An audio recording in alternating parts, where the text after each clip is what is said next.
Manassé fut l'homme qui régna le plus longtemps sur Juda, 55 ans. Le roi Manassé était le fils d'Ézéchias, un roi craignant Dieu qui combattit l'idolâtrie.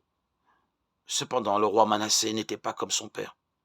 Il abandonna le Seigneur et commit de nombreux péchés, tels que la construction de nombreux autels et idoles, même à l'intérieur du temple de Dieu.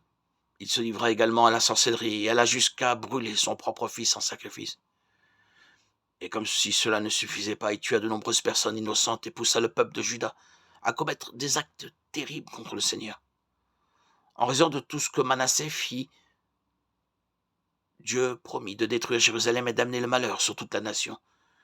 Il envoya des prophètes pour avertir Manassé. Voici ce que le Seigneur dit. Parce que Manassé, roi de Juda, a commis ces abominations, parce qu'il a fait pire que tout ce qu'avaient fait avant lui les Amoréens, et parce qu'il a aussi fait pécher Juda par ses idoles. Voici ce que dit l'Éternel, le Dieu d'Israël. Je vais faire venir sur Jérusalem et sur Juda les malheurs qui étourdiront les oreilles de quiconque en entendra parler. J'étendrai sur Jérusalem le cordeau de Samarie et le niveau de la maison d'Achab. Et je nettoierai Jérusalem comme un plat qu'on nettoie et qu'on renverse sans dessus-dessous après l'avoir nettoyé. J'abandonnerai le reste de mon héritage et je les livrerai entre les mains de leurs ennemis. Et ils deviendront le butin et la proie de tous leurs ennemis parce qu'ils ont fait ce qui est mal à mes yeux et qu'ils m'ont irrité depuis le jour où leurs pères sont sortis d'Égypte jusqu'à ce jour. Malgré cet avertissement, Manassé et le peuple n'ont pas prêté attention aux prophètes.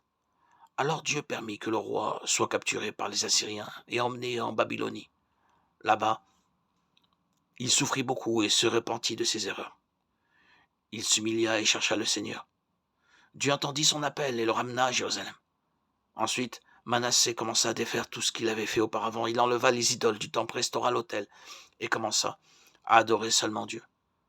Cependant, le mal était déjà fait, le peuple continua dans l'idolâtrie et Manassé ne put inverser tous les maux qu'il avait causés. Après la mort de Manassé, son fils Amon devint roi et répéta les mêmes erreurs, pratiquant l'idolâtrie et d'autres péchés qui finirent par détruire Jérusalem.